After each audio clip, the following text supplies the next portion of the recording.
Querido amigo cafeicultor, tudo jóia? Mais uma semana, mais um bate-papo que nós vamos ter aqui a respeito do café. E no vídeo de hoje eu quero retomar um assunto de um vídeo que eu postei há algumas semanas falando de algumas alternativas para que nós pudéssemos minimizar os impactos das mudanças climáticas na nossa cafeicultura.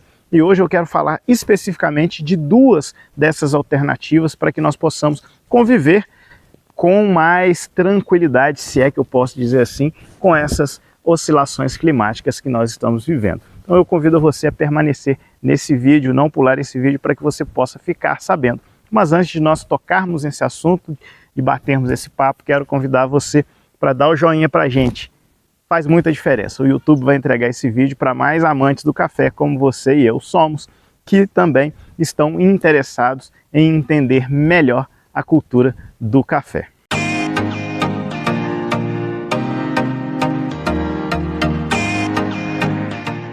Mas vamos aqui então para esse assunto, né? As duas alternativas que eu trago hoje, a primeira é, se você já vai fazer um plantio de café nesse ano, né? A escolha da cultivar. Nós tivemos um vídeo há muito tempo atrás que nós postamos falando sobre as particularidades de algumas cultivares de café, aquelas que são mais exploradas aqui na nossa região.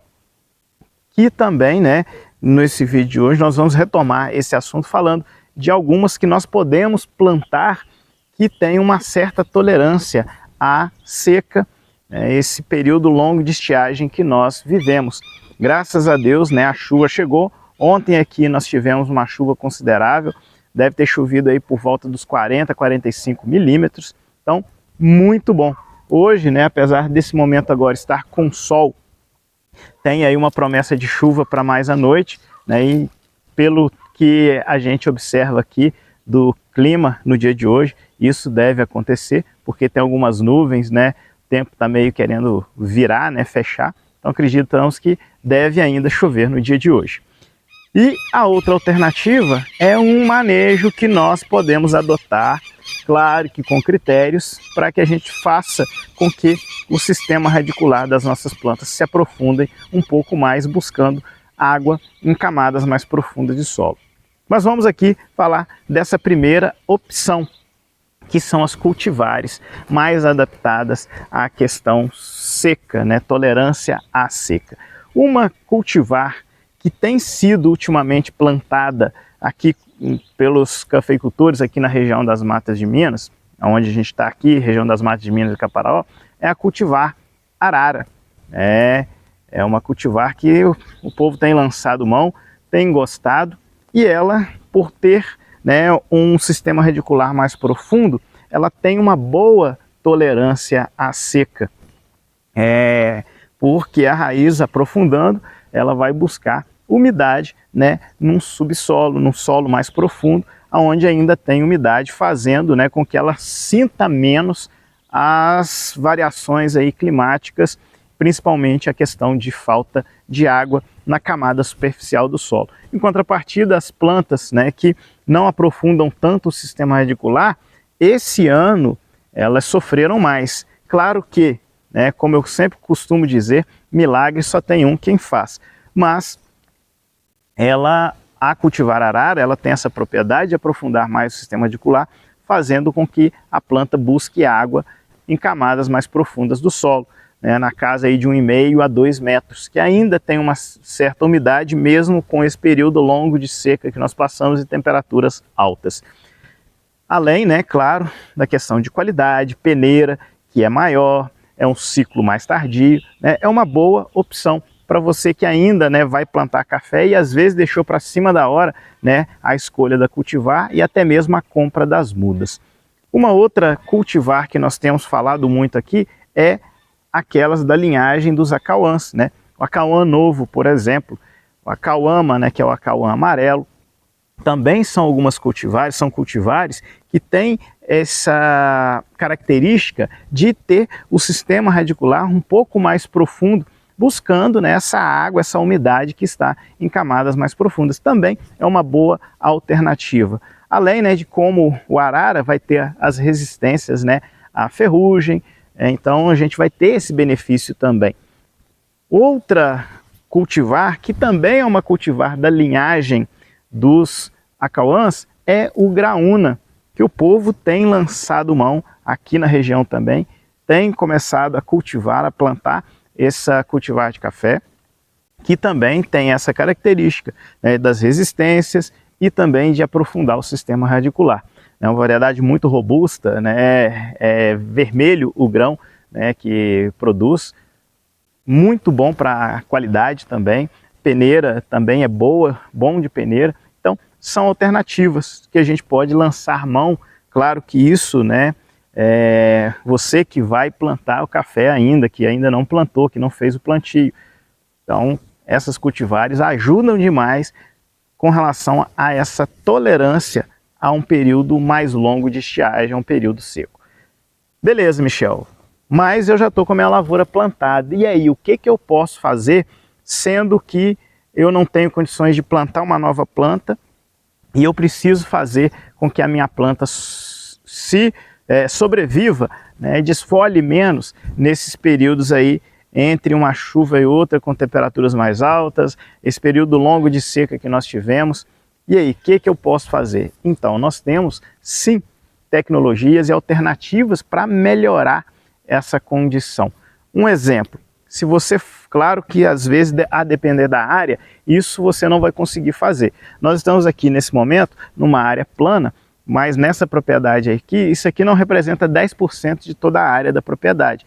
Essa lavoura aqui foi feito um esqueletamento agora nesse ano de 2024, né? Deve ter aí uns 2 para 3 meses que o produtor fez o corte e esqueletamento dessa área, uma área plana, que aqui nós poderíamos ter lançado mão de uma dessas alternativas para fazer aprofundamento do sistema radicular, que seria aqui uma subsolagem, terrenos mais compactados, com alto teor de argila, né? Então você vem aqui e faz um rasgo no solo aqui, mais próximo ao pé de café, para que as novas raízes que vierem a nascer, vierem a crescer aqui, possam, né, não encontrar resistência e essas podendo aprofundar um pouco mais por conta da permeabilidade desse solo, por conta da estrutura física que nós promovemos nesse solo.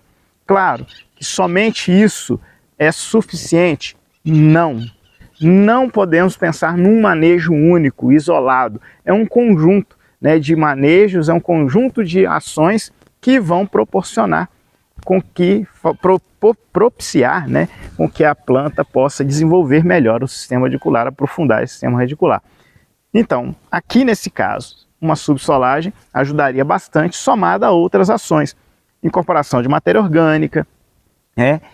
Então ajudaria. Mas e nas áreas aonde eu não consigo fazer uma subsolagem, porque eu vou demandar de maquinário, de subsolador, de trator, as nossas áreas são inclinadas. Como nós podemos realizar? Olha só, nós podemos usar talvez de plantas nas entrelinhas, como eu já mencionei num vídeo anterior, né, falando disso, que vão aprofundar o sistema radicular, né, algumas plantas dessas, né, as raízes são mais calibrosas, vai rasgando o solo ali, e quando elas morrerem, essas plantas, o pé de café pode fazer com que a raiz aprofunde próximo ali àquela região que ficou mais porosa, mais descompactada.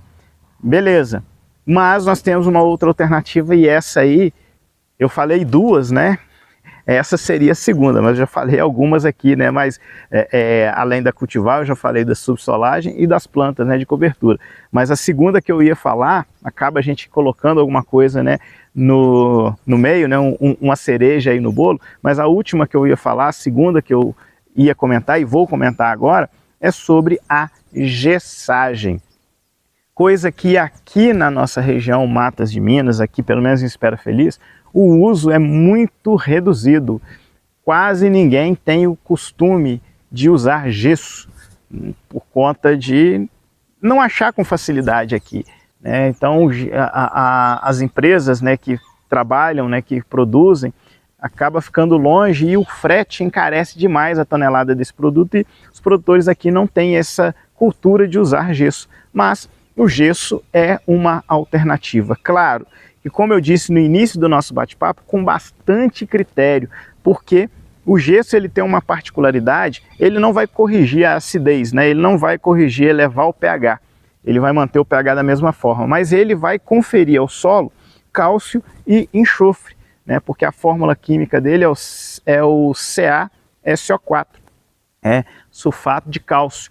Então ele vai fornecer aqui para o solo cálcio e enxofre e vai fazer com que ele vai descer para camadas mais profundas, esse gesso vai descer para camadas mais profundas, arrastando junto com ele alguns outros nutrientes. E com isso, fazendo esse arraste, num médio a longo prazo, tendo uma camada mais fértil, né, e com pH mais elevado, numa profundidade superior aí a 40 centímetros, o sistema radicular das nossas plantas vai ter condições de se desenvolver nessa região também. Por que que hoje às vezes não se desenvolve? Nós pegamos muitas análises de solo e nós vemos que os solos estão ácidos. E tem um elemento químico no solo, o alumínio, que ele é tóxico para as raízes das plantas, ele é tóxico para as plantas. E esse alumínio vai impedir o desenvolvimento, bom desenvolvimento do sistema radicular. Então, quando eu aplico o gesso, claro, somado ao calcário para a correção da acidez, esse gesso vai fazer com que eu consiga, né, o solo consiga, né, receber mais calcário em profundidade, arrastando esses nutrientes, cálcio, magnésio, o carbonato, para baixo, para camadas mais profundas, fazendo com que o pH no entorno dessas raízes seja modificado, seja elevado, propiciando então um melhor desenvolvimento do sistema radicular nessa área. É uma alternativa, porém, temos que tomar alguns cuidados com o gesso. Por essa característica dele arrastar esses nutrientes para baixo, se nós não fizermos uma aplicação, uma gessagem, tendo os critérios agronômicos obedecidos, ao invés de nós ajudarmos o nosso solo, ajudarmos a nossa planta, nós estaremos prejudicando, nós estaremos comprometendo a fertilidade nessa camada mais superficial do solo. Porque por conta desse arraste que o gesso vai fazer. E nós vamos ficar com essa camada superficial com baixa fertilidade, o que pode interferir no desenvolvimento das nossas plantas. Então, você deve estar se perguntando aí, qual o critério então, Michel, para que eu possa usar o gesso, fazer a gessagem na minha lavoura, na minha área? Então, para que a gente possa fazer essa gessagem com segurança, sabendo o que nós estamos fazendo, é necessário que a gente faça análise de solo na profundidade de 20 a 40 também, para que a gente consiga enxergar o que está acontecendo na camada mais inferior de solo. Camada superior a gente está acostumado a fazer de 0 a 20, é a forma de praxe, né, o protocolo que nós usamos, 0 a 20 para coleta de solo. Agora, se eu quero usar gesso e usar com segurança, eu tenho que fazer essa análise, realizar essa análise de 20 a 40 para que eu possa saber o que tem e o que não tem embaixo no meu solo, para que aí sim, a depender dos teores de nutrientes, depender do teor de alumínio que está nessa camada, aí sim eu tomar a decisão por usar o gesso, fazer a gessagem ou não. Se você tiver dúvidas, se você quiser saber mais a respeito desse assunto, deixe aí nos comentários a sua dúvida, coloque aí, manda mensagem para a gente sempre deixa o nosso WhatsApp aí na descrição do vídeo, pode entrar em contato conosco. E nós vamos ficando por aqui, mas antes aqui vamos fazer uma revisão daquilo que nós falamos nesse bate-papo de hoje. Então, a primeira alternativa que nós falamos foi das cultivares, arara, a cauã novo, a cauama, o graúna, né, que são cultivares. Claro, existem outras, mas eu não vou ficar falando aqui para o vídeo não ficar muito longo. Como eu disse, dúvida, coloca no comentário, mande mensagem para nós. Então, nós temos essas cultivares. Outra alternativa que eu mencionei, em algumas áreas da nossa região de montanha, subsolagem, dá para fazer, claro que depois de um corte, porque nós vamos fazer subsolagem numa lavoura que está para produzir, porque a gente vai provocar dano, corte de sistema radicular. Agora, uma lavoura que foi podada, parte do sistema radicular dela vai morrer, vai ser renovado também, então não há importância de nós fazermos essa subsolagem, como só ressaltando em áreas que a gente consegue fazer. Outra alternativa à subsolagem, plantio, né, de uma vegetação nas entrelinhas, principalmente aquelas plantas que têm um sistema radicular mais robusto, mais calibroso. E, por último, né, a gessagem, que é também uma alternativa para que a gente possa fazer o sistema radicular das nossas plantas aprofundarem mais e elas conseguirem captar água em camadas inferiores do solo. Então, né, depois dessa revisão, ficamos por aqui. Mas antes do tchau, quero convidar você que não é inscrito no nosso canal, se inscreva, marque as notificações para que o YouTube te avise dos vídeos que nós postamos aqui semanalmente. Curta, né, mais uma vez esse vídeo, eu te peço, é muito importante para nós. Mais uma vez também, comente, deixe sua dúvida, mande mensagem para nós. E por último, compartilhe esse vídeo com mais amantes do café, como você e eu somos. E vamos ficando por aqui. Na semana que vem, se Deus quiser, mais um bate-papo nós teremos a respeito do café. Fiquem com Deus, um ótimo final de semana e até a próxima. Tchau, tchau.